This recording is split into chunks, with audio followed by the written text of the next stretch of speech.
ಒಂದು ಹಳ್ಳೀಲಿ ಒಬ್ಬ ಹುಡುಗ ಇರ್ತಾನೆ. ಅವನ ಹತ್ರ ಒಂದು ಬೆಕ್ಕಿರುತ್ತೆ. ಆ ಬೆಕ್ಕು ತುಂಬ ಶಾರ್ಪ್ ಆಗಿರುತ್ತೆ. ಹೀಗಿರಬೇಕಾದ್ರೆ ಹಳ್ಳಿಯಲ್ಲಿ ಒಂದು ಸಮಸ್ಯೆ ಎದುರಾಗುತ್ತೆ. ನಿಜಕ್ಕೂ ಆ ಸಮಸ್ಯೆ ಏನು, ಆ ಸಮಸ್ಯೆನ ಯಾರು ಬಗೆಹರಿಸ್ತಾರೆ ಎನ್ನುವುದನ್ನು ತಿಳ್ಕೋಬೇಕು ಅಂದರೆ ಈ ಕಥೆನ ನನ್ನ ಜೊತೆ ಕೊನೆವರೆಗೂ ನೋಡಿ. ಈ ಕತೆ ಹೆಸರು ಒಂದು ಬೆಕ್ಕಿನ ಕತೆ. ಹಾಯ್ ಫ್ರೆಂಡ್ಸ್, ಎಲ್ಲರಿಗೂ ನನ್ನ ಯೂಟ್ಯೂಬ್ ಚಾನಲ್ಗೆ ಆತ್ಮೀಯ ಸ್ವಾಗತ. Please support and subscribe my channel. ಸರಿಯಾಗಿದ್ದರೆ ಬನ್ನಿ ಕಥೆಯಲ್ಲಿ ಮತ್ತೆ ಮುಂದುವರಿಯೋಣ. ಒಂದು ಹಳ್ಳಿಯ ಅಂಚಿನಲ್ಲಿರುವ ಮನೆ. ಆ ಮನೆಯಲ್ಲಿ ರಮೇಶ್ ಎಂಬ ಹುಡುಗ ಇರ್ತಾನೆ. ಅವನ ಹತ್ರ ಒಂದು ಬೆಕ್ಕಿರುತ್ತೆ. ಆ ಬೆಕ್ಕಿನ ಹೆಸರು ಮಿಂಚು ಅಂತ. ಅದು ಬುದ್ಧಿವಂತಿಕೆಯಲ್ಲಿ ತುಂಬ ಬಲಶಾಲಿಯಾಗಿರುತ್ತೆ. ಮಿಂಚು ತನ್ನ ಕಣ್ಣುಗಳಿಂದಲೇ ಅನೇಕ ವಿಚಾರಗಳನ್ನು ಅರ್ಥ ಮಾಡಿಕೊಳ್ತಿತ್ತು. ಹೀಗಿರಬೇಕಾದ್ರೆ ಒಂದಿನ ಹಳ್ಳಿಯ ಜನರು ಹೊಸದಾಗಿ ಧಾನ್ಯ ತುಂಬಿದ ಬಡಗೆಯನ್ನು ಬಳಸಿ ಅತಿಥಿಗಳಿಗೆ ಊಟ ಸಿದ್ಧಪಡಿಸ್ತಿರ್ತಾರೆ. ಆದರೆ ಇಲ್ಲಿನ ಅತಿ ದೊಡ್ಡ ಸಮಸ್ಯೆ ಗೋದಾಮಿಗೆ ಬಂದಿರುವ ಇಲಿ ಗ್ಯಾಂಗ್. ಯಾವಾಗ ಬೇಕಾದರೂ ಅವು ಬಂದು ಧಾನ್ಯಗಳನ್ನು ತಿಂದು ಹಾಳು ಮಾಡ್ತಿರ್ತವೆ. ಇದರಿಂದ ಎಲ್ಲರೂ ಚಿಂತೆಗೊಳಗಾಗ್ತಾರೆ. ಈ ಇಲಿಗಳನ್ನು ಹೇಗೆ ಓಡಿಸಬೇಕು ಎಂದು ಎಲ್ಲ ಯೋಚನೆ ಮಾಡತೊಡಗಿದರು.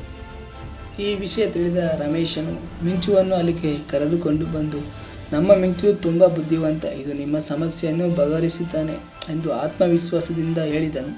ಜನರು ನಗುತ್ತಾ, ಒಂದು ಬೆಕ್ಕು ಇಷ್ಟು ದೊಡ್ಡ ಸಮಸ್ಯೆಯನ್ನು ಹೇಗೆ ಪರಿಹರಿಸಲಿದೆ ಎಂದು ಪ್ರಶ್ನಿಸಿದನು. ಆದರೆ ಮಿಂಚು ಅವರ ಮಾತುಗಳಿಗೆ ತಲೆಕೆಡಿಸಿಕೊಳ್ಳದೆ ಗೋದಾಮಿನೊಳಗೆ ಹೋಯಿತು. ಕೆಲವು ಕ್ಷಣಗಳು ಮೌನವಾಗಿತ್ತು.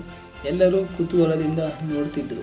ಮಿಂಚು ತಕ್ಷಣ ಗೋದಾಮಿನ ಒಂದು ಮೂಲೆಯಲ್ಲಿ ನಿಂತು ತನ್ನ ಬಾಲವನ್ನು ಅಲ್ಲಾಡಿಸುತ್ತಾ ಏನೋ ಸಂಕೇತ ಮಾಡಿತು. ನಂತರ ನೆಲದ ಮೇಲೆ ಚಿಕ್ಕದಾಗಿ ಸವಾರಿ ಮಾಡುವ ದಾರಿಯೊಂದನ್ನು ಪರಿಶೀಲಿಸಿದಂತೆ ಕಾಣಿಸಿತು. ತಕ್ಷಣ ಮಿಂಚು ತನ್ನ ಪಂಜಗಳಿಂದ ಗೋದಾಮಿನ ಬಾಗಿಲ ಹತ್ತಿರ ಇರುವ ಚಿಕ್ಕ ರಂಧ್ರವನ್ನು ಪತ್ತೆ ಮಾಡಿತು. ಆ ರಂಧ್ರದಿಂದಲೇ ಇಲಿಗಳು ಒಳಗೆ ಬರುತ್ತಿದ್ದನ್ನು ರಮೇಶ್ ನೋಡಿದ. ವಾವ್ ಮಿಂಚು, ನೀನು ಅದನ್ನು ಕಂಡು ಹಿಡಿದೆ ಎಂದು ಚಪ್ಪಾಳೆ ತಟ್ಟಿದನು. ಜನರು ಆಶ್ಚರ್ಯಚಕಿತರಾದರು. ನಂತರ ರಮೇಶ್ ಮತ್ತು ಹಳ್ಳಿಯವರು ಆ ರಂಧ್ರವನ್ನು ತಕ್ಷಣ ಮರದ ತುಂಡಿನಿಂದ ಮುಚ್ಚುತ್ತಾರೆ. ಆದರೆ ಮಿಂಚು ಅದರಿಂದ ತೃಪ್ತಿಯಾಗಲಿಲ್ಲ. ನಂತರ ಅದು ಗೋದಾಮಿನ ಒಳಗಡೆ ಹೋಗಿ ಚೀಲಗಳು, ಕೋಣೆ ಮತ್ತು ಕೋಣೆಯಲ್ಲಿದ್ದ ಹಳೆಯ ಬಾಕ್ಸ್ಗಳನ್ನು ಶೋಧಿಸಿತು. ನಂತರ ಒಳಗೆ ಅಡಗಿದ್ದ 3 ದೊಡ್ಡ ಇಲಿಗಳನ್ನು ಕಂಡು ಒಂದೊಂದಾಗಿ ಅವುಗಳನ್ನು ಹೊರ ಹಾಕುತ್ತೆ.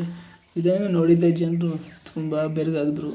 ಮಿಂಚಿನ ಬುದ್ಧಿವಂತಿಕೆಯಿಂದ ಗೋದಾಮಿನಲ್ಲಿನ ಇಲಿಗಳ ಸಮಸ್ಯೆ ಸಂಪೂರ್ಣವಾಗಿ ಪರಿಹಾರವಾಯಿತು.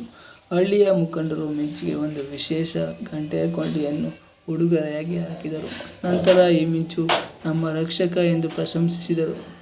ನಂತರ ರಮೇಶ್ನು ಸಂತೋಷದಿಂದ ಮಿಂಚುವನ್ನು ಎತ್ತಿಕೊಂಡು ಮುದ್ದಾಡ್ತಾ, ನೀನು ಕೇವಲ ಬೆಕ್ಕಲ್ಲ ಮಿಂಚು, ನಮ್ಮ ಮನೆಯ ಹೀರೋ ಎಂದು ಹಾಡಿ ಹೊಗಳ್ತಾನೆ.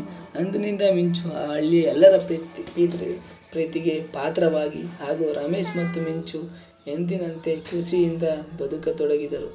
ಇಲ್ಲಿಗೆ ಮಿಂಚು ಎಂಬ ಬೆಕ್ಕಿನ ಅದ್ಭುತ ಕತೆ ಎಂಡಾಗುತ್ತೆ. Thanks for watching friends. ಈ ಕತೆ ನಿಮಗೆ ಇಷ್ಟವಾಗಿದ್ದರೆ please like, share and comment. ಮತ್ತೊಂದು ಇಂಟ್ರೆಸ್ಟಿಂಗ್ ಕಥೆಯೊಂದಿಗೆ ಭೇಟಿಯಾಗೋಣ. Until then stay tuned on Raj stories Kannada.